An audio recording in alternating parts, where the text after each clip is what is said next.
Nathalie Clément est directrice de chez Via Capital du Mont-Royal. Bonjour Nathalie. Bonjour. Fidèle pour sa chronique du mardi.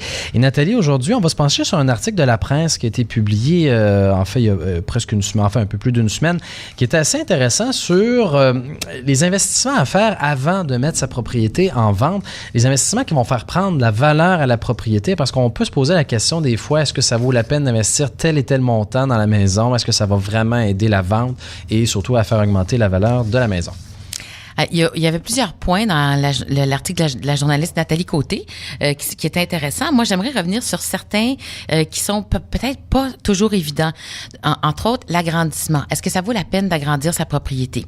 Dans l'article, on a interviewé des gens qui répondent, bien, ça dépend.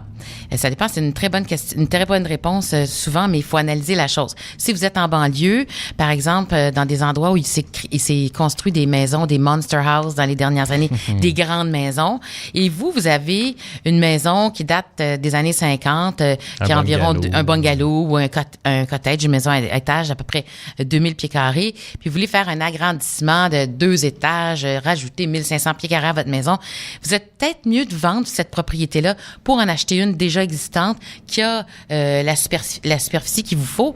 C'est sûr que vous allez perdre de l'argent, d'après moi, si vous faites un investissement comme ça dans un secteur autour de vous. Ici, dans le secteur autour de vous, les propriétés sont toutes comme la vôtre. Mm-hmm. Alors, c'est important dans ce temps-là de regarder la plus-value. Si je rajoute ça, combien ma maison va valoir après que j'ai fait ces travaux-là? Si la réponse est peut-être ça vous coûte 100 000 puis vous récupérez juste 40 000, mais il faut penser plutôt à déménager.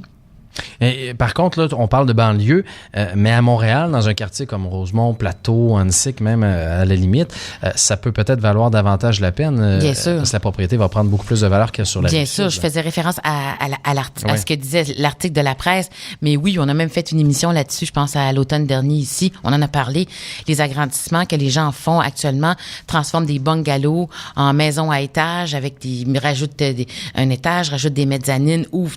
Écoute, il y a des choses extraordinaires qui se font. Ça, c'est clair que vous allez récupérer sur votre investissement. Le sous-sol, ça, c'est drôle parce qu'en lisant l'article, je suis tombé dans le panneau en me disant, souvent, le sous-sol, on dit, si le sous-sol n'est pas terminé, laissons-le libre ou on évite de le terminer parce que le nouveau propriétaire va pouvoir l'adapter à ses besoins. Or, c'est peut-être pas la bonne façon de penser. Non, pensez à une chose. Quand vous vendez votre propriété que vous avez habitée pendant plusieurs années, la personne qui va l'acheter risque d'être une jeune famille qui va acquérir sa première propriété. Bien, en général, ils achètent avec tout le comptant dont ils disposent, donc ils n'ont pas beaucoup d'argent pour faire des rénovations. Alors, si on dit finir un sous-sol qui ne l'était pas du tout puis partir de zéro, c'est probablement 15 000 $ au minimum que les gens devront investir pour faire quelque chose de bien. Donc, pendant que vous êtes là, si vous avez besoin d'agrandir votre maison, allons-y par le sous-sol. Faites une salle familiale, une salle de bain, une autre pièce fermée éventuellement. C'est pas mal la norme. Là, c'est sûr que vous allez récupérer votre investissement. Les couvre-planchers? Ça vaut la peine aussi. Quand nous, on a je vais vous raconter une histoire. C'est quand on a mis une propriété en marché, un super beau condo, magnifique. Et il y avait du tapis mur à mur partout dans la maison. C'était qui avait été rénové dans le début des années 80. À l'époque, c'était la mode d'avoir du tapis un peu partout. Il n'y avait pas d'offre. Les gens arrivaient. Puis nous, on disait à notre cliente, on doit enlever les tapis, on doit mettre du bois franc. Ça repousse à cause des odeurs, des allergies, j'imagine. Les odeurs, les allergies. C'est plus la mode aussi, on le dit toujours. La maison est devenue un objet de mode, donc ça peut être vraiment luxueux et formidable. Je sais pas si vous êtes déjà allé chez des gens qui ont du tapis mur à mur.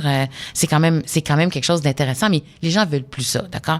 Donc, ce que ça va vous coûter versus le retour sur investissement, c'est incroyable. C'est surtout ce que vous allez pas perdre. Quelqu'un qui rentre dans une propriété où il y a du tapis mur à mur va peut-être enlever 20 000 $ de valeur à cette propriété-là, 30 000 $ et vous pourriez le faire peut-être pour 8 000. Donc, c'est un bon retour sur l'investissement, évidemment. Et on termine avec peut-être piscine et aménagement paysager? Oui, alors j'aime toujours la question de la piscine. Moi, personnellement, j'habite les quartiers centraux de Montréal depuis toujours. J'ai toujours rêvé d'avoir une piscine creusée. Alors pour moi, une piscine, ça a une valeur. Si je m'en allais en banlieue, c'est évident que je rechercherais une maison avec une piscine creusée. C'est le luxe suprême pour moi d'avoir une piscine. Mais c'est pas pour tout le monde. Donc, c'est pas comme ça pour tout le monde. Alors, faites attention parce que vous aurez jamais le retour de l'investissement que vous aurez fait pour une piscine creusée. Alors, ça va peut-être vous coûter 50 000 la piscine, le terrassement. 50 000, hey, c'est cher. Écoute, j'ai jamais acheté de piscine. Ça coûte cher. 50 000. J'avais une avant, puis chez mes parents, et moi, j'étais très content de quitter cette demeure. C'est tellement de travail, ces maudites affaires-là. Puis on passait la balayeuse. Elle était profonde, en plus. Ça faisait 12 pieds de profond, là. C'était mon samedi matin qui partait entretenir surtout que les parents...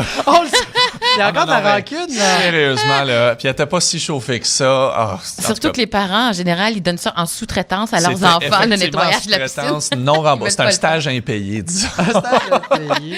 Alors, c'est ça. Donc, mais le luxe que ça vous procure, les moments de bonheur que ça va vous procurer pendant de nombreuses années, on peut pas les chiffrer pour un investissement immobilier. Achetez-la pour vous, mais pas pour exactement. Puis on a déjà vu puis plusieurs fois des gens qui achètent une propriété puis qui font remplir la piscine creusée.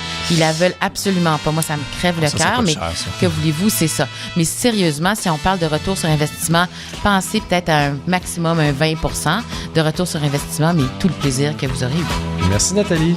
Bienvenue.